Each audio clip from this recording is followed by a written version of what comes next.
Another edition of Van Talk. So that's my reels I've just posted. Let's see if it's posted. Check it out. Tom Howard. And Howard's web page as well. Be sure to check them out. So yeah, this one, how to build a good landscaping team. To be honest, it could go for any sort of business. This how to build a good team. We'll do it to landscaping. Now, as it's a very hard job, you're gonna need labourers. Now, some people don't want to be skilled workers. They don't want that sort of responsibility. They're just happy being labourers, and good labourers are very important. Like, trades couldn't do what they do without good labourers. They're everything really. Just as a skilled thing, you're gonna have to bring something to the game, like probably a van, tools, knowledge and stuff like that. Ability to sort stuff out on your own. So a lot of them can't do that. They're not able if they're living at home and stuff like that. So you're gonna always need good labourers. Very hard to find people that turn up and stuff like that. Then we know you've got your skilled workers. Again, incredibly hard to find. If you do find them, they want way too much money. Or the main thing is not about the money, they just can't do job. For us anyway, they can't work to standards we work to. That just seems to be a massive problem for us. It's not even like doing it my way, because I'm not like that. I'll let anyone do it with whatever method they want. But if they're not passable standard and customers are pulling stuff up and are not happy, then it just can't be allowed to fly. One of the main things we is being able to deal with customers. Like, you get some people, I've had them before, and just like proper not been right with customers.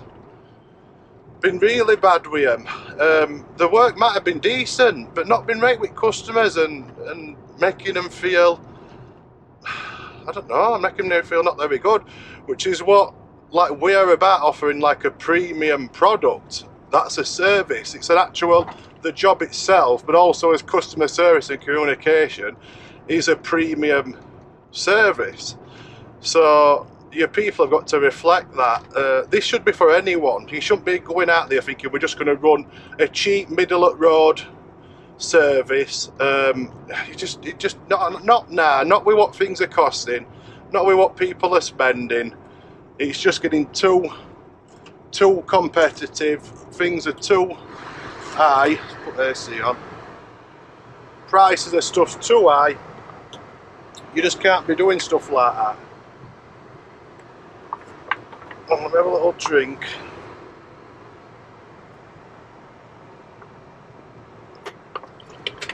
And it's very difficult to find someone that's going to work to your standards. You can offer them more money, so you've only got to look at what a normal price is. Now, people going around saying, oh yeah, things on £300 a day. It's a lie. It's a straight up lie. Or if they are, that's someone who's like running, I mean, they've got to be running their own thing, like that, all their own tools, seeing to a job they send. That's fair enough, like totally independent. That's completely right. But there's a massive skill shortage, and knowing what I know, been into property, been into development, that's only getting worse, because they are turning towards modular building now. You'll see timber frames start coming in. That does away with all inside, so you've got your outside brickwork. But they knew that there were a massive skill shortage, and not just that, like, well, it is a skill shortage because you've got brickies that are just terrible at the job. I don't even think they're called bricklayers, they're called improvers or something now as well, you can be called. Just really bad, not up to scratch, like full of snags for developers and that. So they're not, how long do you think a capitalist country is going to stand that? It's really not. that's why I don't mind it getting tighter and tighter, because we're good and we'll just go through storm, no trouble at all. But a lot of them will get weeded out because of the rubbish, and they should be, because of the rubbish. And that'd be the same in any sort of industry, I suppose. Someone who is capable at job, very hard to find, they really are. But I do think construction is one of the hardest sectors for it, mostly because the barrier to entry is so low. Like anyone can do it. Don't mean they should be. Anybody should be doing it, because they definitely shouldn't, just because they can. But a lot do, because there is money to be made, set by prices, set by people like us, companies like me. There's a lot of good companies that offer premium stuff. That's the prices, that's what you get paid when you do what we do. And these have seen that, probably heard it and think doing it the same chat. But it's not right.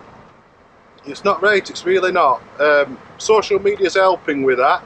It does have to put you through ringer a bit more. You might get customers looking into you a bit more, clients asking all sorts of questions, but that's just how it is. That's part of the game now. So the industry is getting incredibly difficult. As for, you have something that's called like a company culture. So us is our lead by example. Now obviously, not obviously, but I got hurt. I herniated some discs in my back. So it sort of took me down, and I couldn't lead, and it's very difficult to deal with that, to be honest. I tried my best, and when I get a chance, if I'm not able, I will really get on it and put some effort in, just to show them that I can do it as well. Do you know what I mean? I used to do this day in, day out, and I can do it, and this is what we all should be doing, like pulling your weight like home. It's about you're a team. With manual labour, it's more important than anything, because when you've got stress, pain, tiredness, that's when tempers start to fray and stuff like that. People not pulling the weight puts more pressure on others, and it's going to have a massive effect on your company. It's like a poison. Like if you've got someone who's really not pulling the weight, I've seen it loads of times. If you've got workers, you'll have seen it loads of times yourself, and I can understand why a lot just get in with it, because it is very difficult, especially when you've give someone a chance and you pay them a lot, you've got to stuck your neck out for them, and they just take piss like. So that's going to happen a lot. Now, with the leading by example thing, is leading your company, is it's going to make your workers be more productive. Of course it is. Now you don't want to be isolating people and making them feel bad, because everybody has got their own working level, but people's are a lot higher than they think it is. They really are. Like, if you think back in mines and that, the one old lazy thing, you just did it. The human body's capable of a lot, especially when you're younger, capable of a load of work. So they can do it. You have got to push them towards it, but definitely singling them out and definitely not bullying them all. Bullying them, that don't help at all. It's weird when people have got kids and that, and then you see them getting some young and some right stick, and you're like, what are you doing? You understand that don't work. They've got to respect you, which is why you lead by example. It's about respect. To see you doing it in trenches, they're gonna know the same. Same with me now. They see me on my phone, they know every weekend I'm working, they know in evenings I'm working. When they've packed in and gone home, I'm still working all the time. So they do see respect for that, but I'd never, like you see some people, I'd never said that to them, like I'm always working, you know what I mean? It's not what you do. You lead by example, you're not seen. You can't be seen to have like chinks in your armour and that, because they've got to have a lot of confidence in you. And they can have it in me, because I don't break or all that or falter. I'll keep them right, like whenever I can, and I do. It's just not really an option. And we've got things in place. So I've got Keely, my dad, and to take over that. See that Batty road then, little fucking toy bat. He's got indicator on, if he knows. So my company's well looked after, plenty of backup things. What am I doing here? Situations for them. Here comes full blast with caning diesel in it. Yeah, so you really have got to stay on point with your company structure.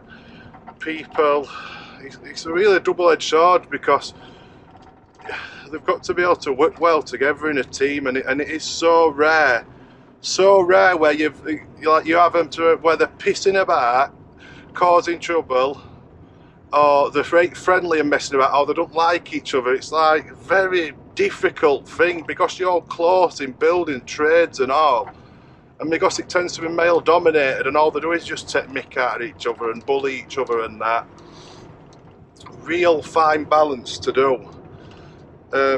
As I've been saying it for ages, this is what this channel's about. Part of it is the construction industry and the struggles of it, and how it's such a savage business.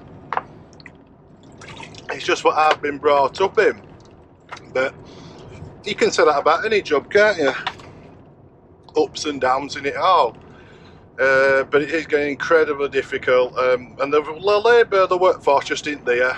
And the developers are seeing to that with this modular houses, made in factories, come on site, they build them up. See you later, your job's gone, nice one. That's just how it's going. But people only to blame, to be honest. And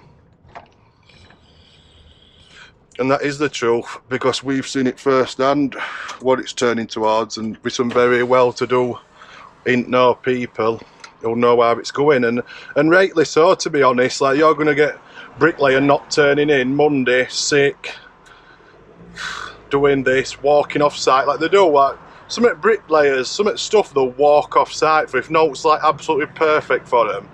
It's ridiculous how it's got, and they think it's good, but like they're not going to have a job, or they might, but the next generation not passing out on to them. And they don't give a shit about it, like walking off jobs and leaving people in rate states and that. It really is. Look at that Obsidian K9 Academy MSRT van. Still not as nice as mine, and that's like a ready-made van. But that was just a little aspect and a little company structure thing. So a little snippet, 10-15 minutes. Give it a listen. Give comments below about what experiences you've had with your workers, male and female. Put what industry you're in as well, and how do you feel about it, where it's going in your particular industry and trade or job, office. Could be anything like that, because I'd like to know if it will go in across board, really. Which I dare say it is. So yeah, like, subscribe, comment, share it around, keep telling people about us. We really appreciate it. And yes, we will see you up next one. See you later.